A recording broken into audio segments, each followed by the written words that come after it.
I'm Mike Vardy.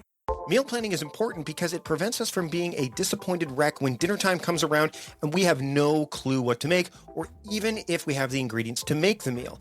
It's a time and a money saver, but most importantly, it frees up valuable brain space. Creating a meal plan prepares us for the week to come and gives us peace of mind that we're organized and can feed ourselves and our family. That's why I do it, and that's why Plan to Eat helps me do it. Your subscription includes access to the Plan to Eat website and fully featured mobile apps on iOS and Android. And Plan to Eat gives you the tools to clip and organize recipes from any website, the ones your family loves and that fit your dietary preferences and needs. And you can create a meal plan around your schedule. Then what happens is the Plan to Eat software automatically creates an organized shopping list based on your plan. So sign up for your free trial at plantoeat.com/timecrafting. That's plantoeat.com/timecrafting. The coupon will be automatically applied to your account and can be used when you're ready to subscribe. It's valid for new customers only. Give Plan to Eat a try today. And this is the Productivityist Podcast.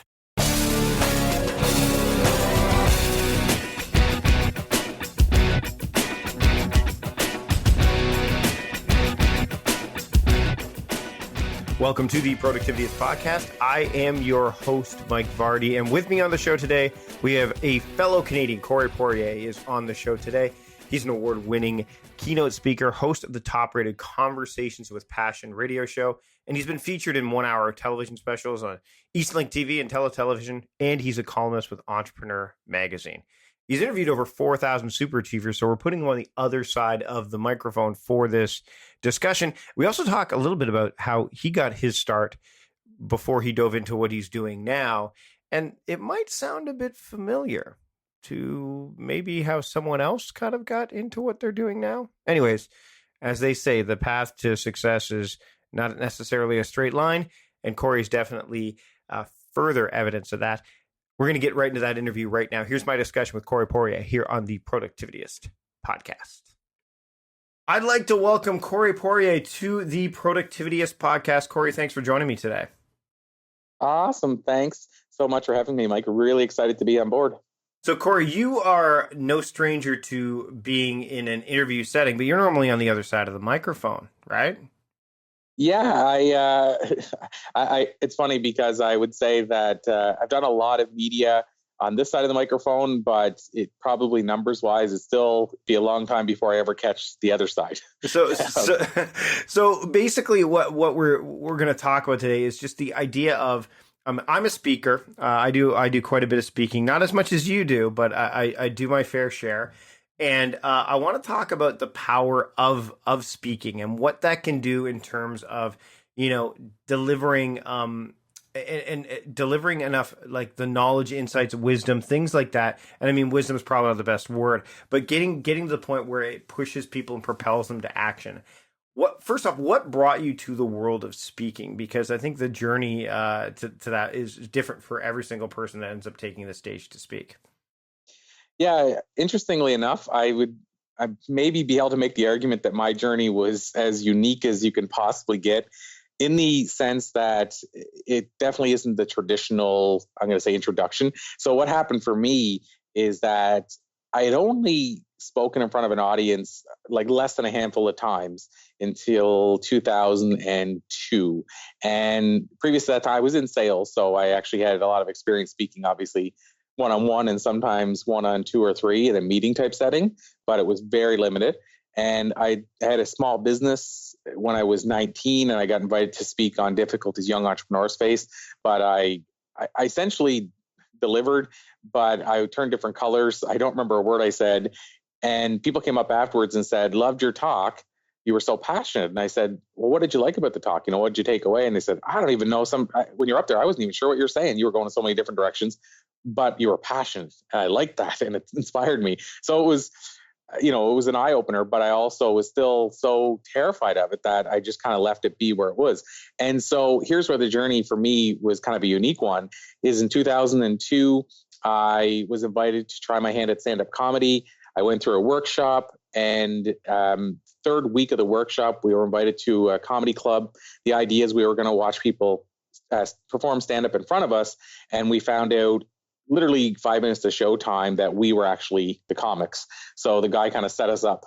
And so we 15 were there, 8 disappeared, like literally walked out the front door. Of the 7 left, I made the foolish mistake, or maybe wise mistake, to go up first, because I had been to a Toastmasters meeting, one in my life.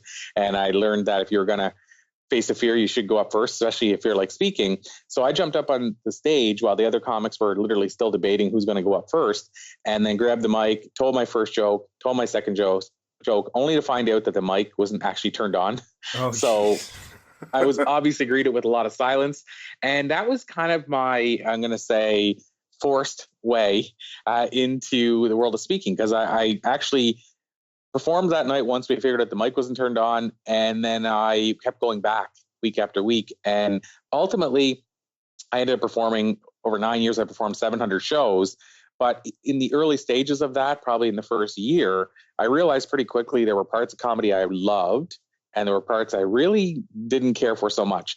And all of a sudden I saw Tony Robbins again after seeing him years earlier and went, is this possible that this guy is getting paid to do this? Can you earn a living at this? Because I always thought he was just doing it, used to have the infomercials on TV, and I thought he was just doing it to sell his product. I didn't even think he got paid ever to speak. I just thought it was the product that made the money for him. And so once I discovered that and realized it had all of the things I liked about comedy and pretty well none of the ones that I didn't, I started dabbling in and made the transition over to first training, and then I evolved the two. So the comedy and the training I found in the middle was speaking, and I evolved into the speaking side. But why I said it was such a unique journey is almost any keynote speaker I've chatted with, and we're talking thousands I've just shared the bill with alone, I haven't run into one yet that started being a business person but found their way into speaking through comedy, through stand-up. You found the first just now. Oh, really? Yeah, that I actually started, and listeners of the podcast know that my background was comedy, doing sketch and stand-up and things like that. And my goal was to try to, and eventually what happened was I was trying to be more productive, and I started this productivity parody site. I was satirizing. I was trying to do like a Stephen Colbert version of it. And what happened is by taking that comedic spin to productivity, it ended up getting me to the point where I was actually able to speak about it legitimately. Because when you want to satirize something, and there's that old saying, there's truth in comedy, right? So I ended up finding my way back to the stage, speaking, trying to make time management and productivity entertaining. So it's interesting because as you're telling the story, I'm like, it's familiar. You did way more stand-up gigs than I ever did. I didn't do that many. I did a lot of comedy performances like sketch and improv, but not as many stand-up performances. But I think, let me ask you, the two things I could tell you, there's two things about the comedy life that I did not enjoy. Number one was the road life, like going on the road and traveling.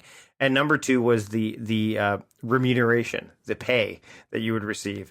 I can't tell you how many times that it was like, when I would do it, it's like nachos and beer, like, or pass the hat kind of thing, or a small pittance. Was that some of the things that pushed you away from it as well? Well, and I should mention too, just while I'm thinking of it, but I'll answer that question in 2 seconds.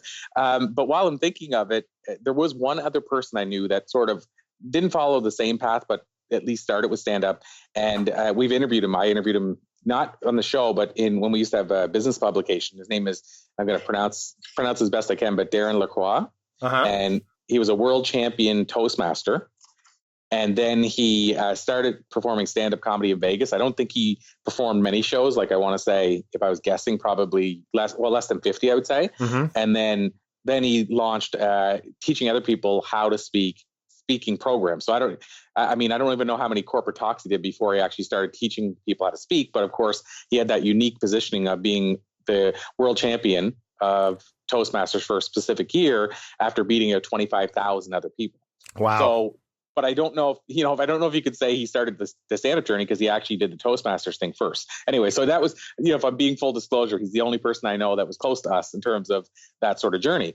In terms of what I didn't like about stand-up, the pay was one thing, but I won't say near the end of my comedy, but during the journey, I found a way to get not anywhere near the speaking level of pay, but more pay than I was getting, which was to produce my own shows. Right. And if I could convince bars, so instead of the comedy club, which the pay was, like you said, kind of a pittance, if I could convince a comedy club that they should have a show once a week where they bring in comedy, and almost just like being a live act, I became almost their host for a comedy show. Then I could actually get paid quite well, or, for comedy, paid comparable to a music gig, let's say, at a local club. So, but the pay was still definitely one of them if I compared the two. Another big one though was it's the thing that I didn't like. And at the same time, it's probably what kept me coming back, which is so strange. But it was the difference between obviously a corporate speaking gig where the audience is rooting for you to succeed versus a comedy club gig where alcohol is involved. And, if you succeed, that's great. But if you fail, that's still a good show to them. It's still almost like a make me laugh monkey boy. And if you don't, I'll ruin your show. Yeah. And every audience is different too, right? No matter where you are, like one club will be different than another. Yeah. That also plays into it. Yeah. So that was probably the big thing was the unknown, which I kind of relish and probably drove me to do it, but was also the same reason I didn't want to do it full time for the rest of my life. Right. It's just that I guess you hit the nail on the head earlier. I wanted to be able to impact people in a positive way. And there's one aspect of comedy where, you're giving people an escape from their day. If you get them laughing, you're maybe taking away the bad of their day and stuff like that.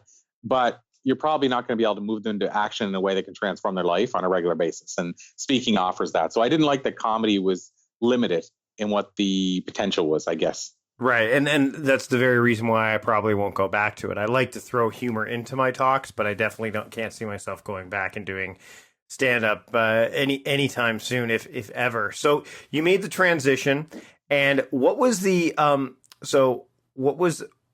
when you started to make the transition, you started to really dive into this passion component, right? Like how you can fuel passion. And I'd like to dive into like that motivation and what propelled you in that direction, what the feedback you've received after shifting to that the life of a speaker.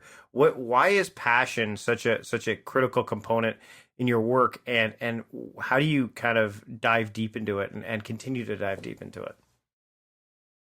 I feel probably, I guess, as far as the reason for the transition is that people kept coming to me and saying, well, first of all, I guess it ties into how I found my passion.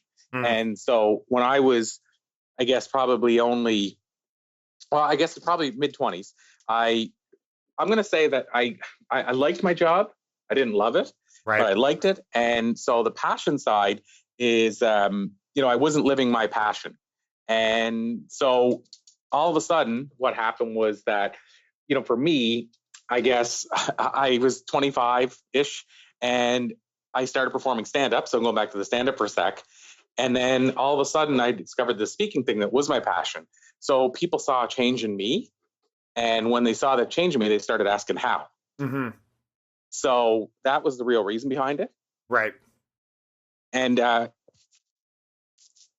so essentially what happened was that I found this passion for myself, and people started saying at work, what happened with you? There seems to be a jump in your step. You seem to have found what you love and a love for what you do. And how did that happen? And how did you get there? So I decided that I wanted to start teaching people and showing people that, because I realized that there were a lot of people. I mean, I've heard numbers like only 5% will ever find their passion in their whole life, which is really sad. But when you hear that, then it makes you, it makes you sad that that's the case, but you want to help people find their passion. So I started getting a lot of people saying, tell me how. And so that's how it tied in, because once you hear people saying, almost like a customer says, we need more of this, or can you offer us this? When you hear it enough times, eventually you go, maybe there's something here. Maybe there's a reason people keep asking me about that. So that's where the passion came from, is that I discovered it midway through, I guess, first half of my life. And a lot of people are in the same situation. They're saying, well, I'm this age and I still haven't found it. You're somebody else who didn't find it right away or wasn't born with it. Teach me how. So that's sort of a long answer, but that was really how it all started. What's one of the things that people overlook when they're trying to find their passion? They get kind of stuck in the weeds, and they like, it's maybe a rather unconventional way that you can help them find and foster their passion. So, I mean, I take people through an exercise, and really what it comes down to is getting people to ask themselves, what is it that you would continue to do? That, what is it that you do as a pastime or part-time, and you would continue to do if you basically won the lottery, or if money was an issue for whatever reason, what is that thing you continue to do? So I get them to start thinking and writing down, what are those things? What is the thing that you think you'd be good at doing, even if you haven't tried it yet? What is the thing that when you've done it in the past or you think about doing it, time sort of stands still, you don't watch the clock? And so if you start asking yourself questions like that, or what is it when you were a child you did when money wasn't an issue? What is it that you maybe did whenever you were on the path that you felt you should be on, and then somebody said, no, you can't do that. You can't go to clown college. Or speaking earlier, we were talking about sketch or whatever. You can't go to Second City or Humber College. You got to get a real job. So if you go to that intersection of where people pushed you off your path, you'll probably find some hints towards your passion. So to answer your question in a short answer, that's really it. I get people to go through an exercise where they're asking themselves those type of questions, putting down the answer and building a list. And then to look at that list and say, now, what are the ones you can't live without? What are the ones that you would, you just, if you had them, it didn't have them in your life, it would really bother you? Or if you're not doing it already, what are the ones that you could bring into your life and you think it would make the difference? And then the secondary part is, now, which ones are inside your comfort zones, which ones are out? The ones that are inside your comfort zone, of course, you can take that step right now. The ones that are outside your comfort zone, then maybe that takes a little more practice. Maybe that's the ones where you have to actually put some steps in place and take those baby steps. So, you and I were talking stand-up. Well, not everybody's going to jump on the stand-up stage without taking some baby steps, like maybe trying Toastmasters first, or going to a comedy club and watching, or asking questions of comics. So, I mean, that was sort of another long answer, Mike, but I hope that helps kind of tell you how I sort of start guiding people, at least thinking about what my passion could be. Right. No, definitely. So I want to talk about the idea of people's fears, especially when it relates to communicating. And let's talk about public speaking in general. It's, been widely, reported that the number one fear people have is fear of speaking in public. It's more feared than death. So how do you help somebody who is trying to convey a message, whether it's their passion or whether it's just a message that they want to deliver, either to a large group or just amongst, a small group of colleagues, and get more comfortable with that? Do you have some, I know you've got a TED Talk about crushing your fears and expanding your comfort zone, and we'll definitely link to that in the show notes. But I want to get a sense of how you can help people move past that fear of speaking and move more towards a relationship of comfort with that idea. Yeah, absolutely. So I would say there's a couple of different paths in terms of taking action, as you know, from, your time in sketch and being on a stage. I mean, there's nothing quite like getting out there and doing it. So speaking is not one of those things where it's just as simple as, here's some methods for getting on a stage in practicality, and then good luck. I mean, it's one of those things where you actually have to eventually get on a stage. So there's nothing like stage time. So, I mean, what I would say there is, whether, it's a program like ours where we walk you through, or whether it's something like Toastmasters, which I mentioned earlier, which is as affordable as you're ever going to get, whether it's something like Dale Carnegie, which is maybe a little more money, but a little more, let's say inclusive and intensive. But my answer, I'm going to explain that in more detail, but my answer is, first and foremost, you need to get some stage time. So whether, like I say, that's a Toastmasters and you get there in front of a group of, say, 8 people or 10 people, that you get to witness some people for the very first time, just introducing themselves for 2 minutes, and that could be tough for them. And you're sitting there as a guest and you don't do anything yet, but maybe by the 3rd week, you actually decide to introduce yourself and you kind of baby step your way in. I think people need to be doing that while they're learning the rest. So then to answer the second question, how does a person get into it? I think and feel that the biggest fear for most people is the unknown. So even more than the fear of the failure, it's the I don't know what's going to happen. So when you think about stand-up, my fear was what's going to happen when I get on that stage. And I realized that, the mic's not going to come on, whatever it might be, but you have a fear of the what if, what could happen.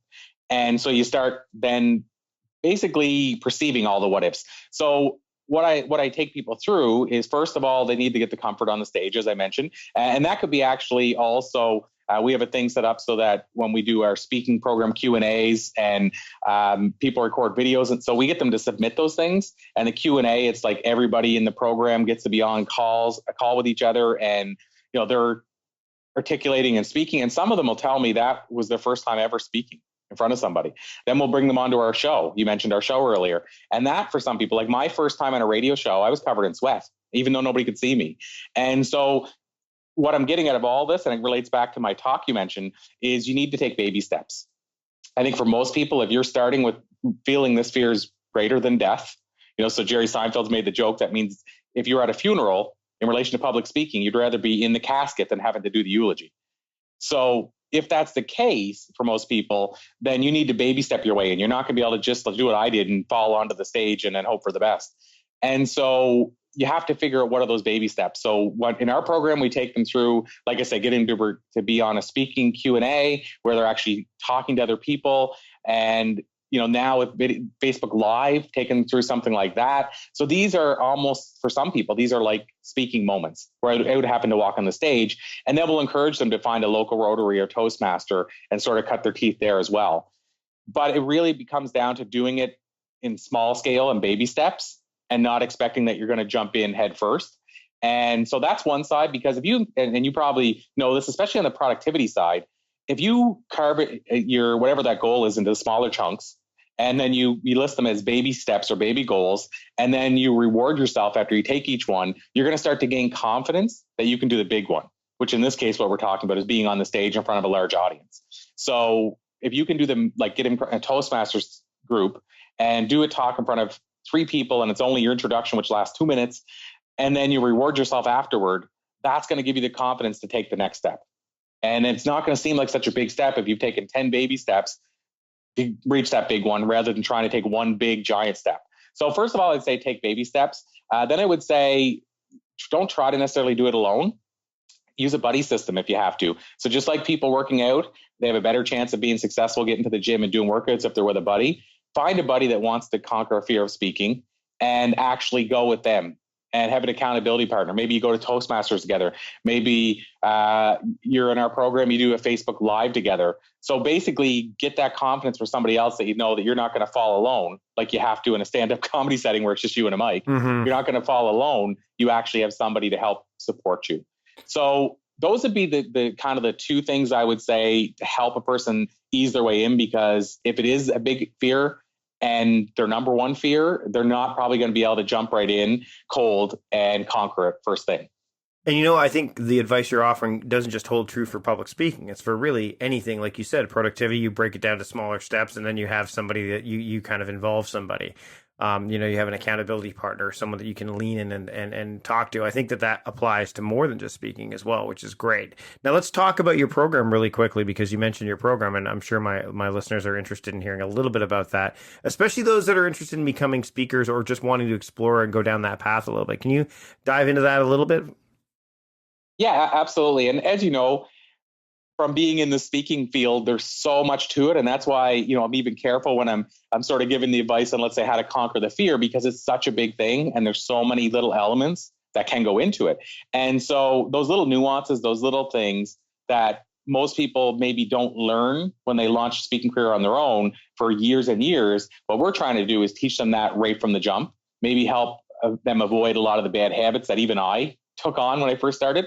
So how we structured it is it's a 90-day program, and it's essentially what we do is once a week we release a video training. And so the first month is dedicated to let's say a theme, and that theme is the process. So it's basically how do you launch as a speaker and have a process that helps you launch. The secondary part is the promotion and positioning. So how do you actually position yourself both as a speaker and as an expert in your field? And then the third part is profit. How do you actually earn some money from this business? And so that's how we break it down. But outside of that, within our actual, we have a social media community. So on Facebook, we also have the actual website portal. And on the website portal, in addition to the weekly video training, what we also do is we actually have, we have 12.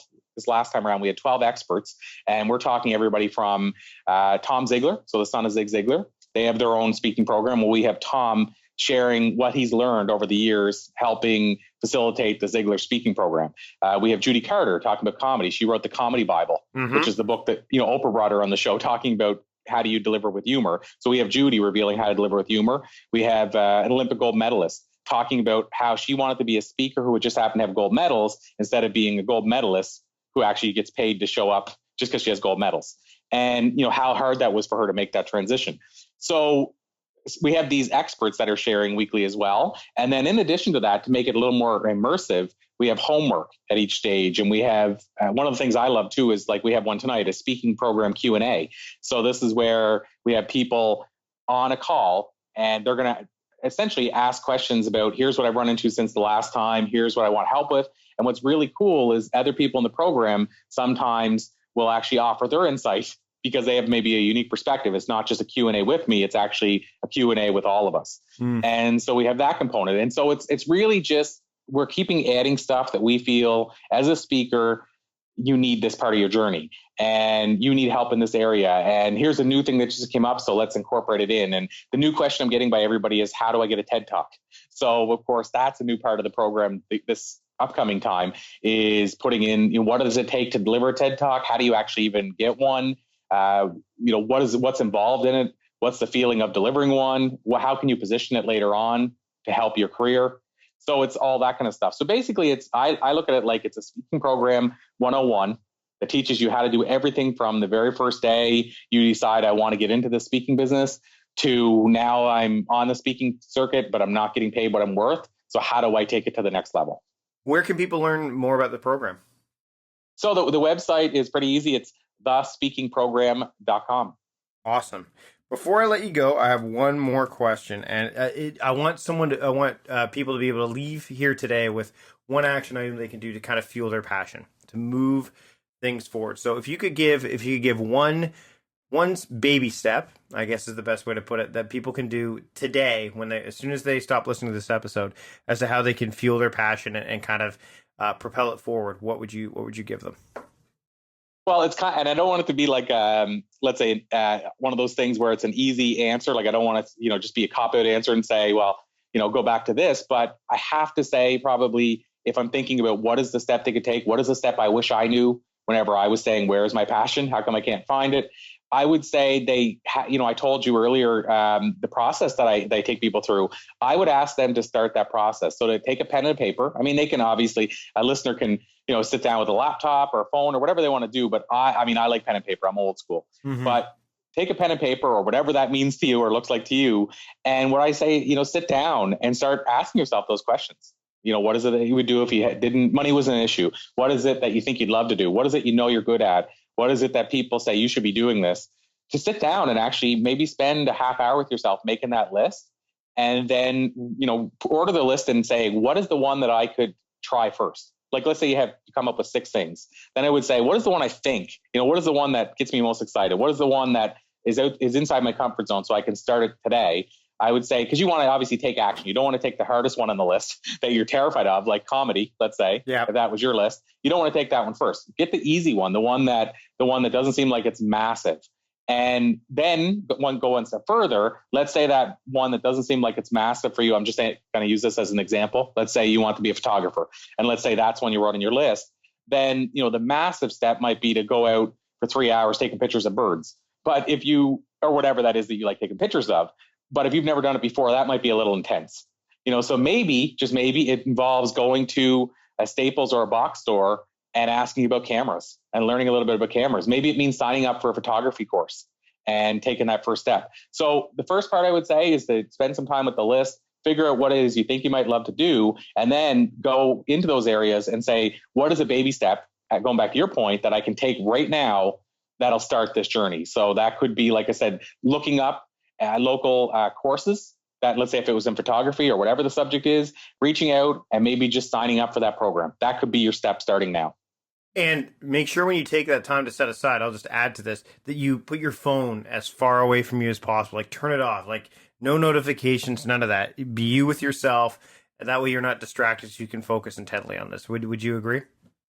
Yeah, absolutely. So, the first time I did it, we're going back 15 years, 16 years, which is not that long ago, but really we weren't using phones like we are now. And so I didn't have those disruptions. I didn't see my phone as something that, I couldn't be separated from. So I would say if I would have had the phone buzzing and ringing or even email notifications or anything interrupting that process, it would have either taken longer, or I might have tapped out and just said, this isn't working. So I would agree completely. Just like if you were going to write a book, you really should find a room where nothing else is going on, or maybe even go to a cottage for a week. Whatever that means to you, I think you do have to be at one with what you're writing down and be there in the moment. I mean, if this is something as big as your passion, when I mentioned I've heard that only 5% find it their whole life, and yet the people that find it, as you and I both know, are the people that achieve at the highest levels. If it's that important, then I have to think that it's also that important to move your phone away from it. And it also should be doable to move your phone away from it so that it doesn't become the distraction. Excellent. Corey, thanks so much for joining me today on the show. A lot of valuable stuff for my listeners to take away. Where can people find you online? I mean, we've already got the program in there, but where else can people find you? Like, do you have Twitter and all that stuff? Where can people find out where you're at? Yeah, sure. So probably I would say the easiest hub, let's call it, so that people can go to one place. We have thepassioncure.com. So thepassioncure.com is a website. On there, you can listen to our show. You can check out my blog. But the reason I use that as sort of the hub is because also on there, you'll find TED Talk and books and stuff like that. But also on there, you'll find all the social media links for me, so that you can literally click on Facebook on the link on that page, or LinkedIn or Twitter or what have you, and reach out and say hi. And it kind of all starts from there. So if you go to that hub, that's basically the best way to learn more or connect or reach out and just say hi. Awesome. Corey, thanks so much for joining me today. Awesome. It's been a pleasure, Mike. Thank you for having me. See, what did I tell you? It was really cool for him to go through his origin story, and then to me to say, no, there is someone else that kind of took a similar detour on the way to what they're doing now. So great conversation with Corey. Of course, you can check out all of the stuff we discussed in the show notes. Any of the highlights or takeaways are there. And if you are a Patreon supporter, we've already aired the bonus episode. So we took some additional material. We sat down and talked a little bit further afterwards. And that is for the people who support the podcast. So again, if you want to become a supporter of the show, go to patreon.com/productivityist and contribute anything from $1 to as high as you want.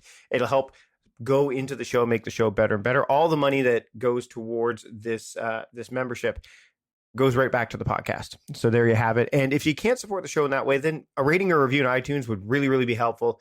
I look at them all, and it helps me make the show better. Big thanks to John Polstra for producing the show this week. Big thanks to all of my supporters and to all of you for listening.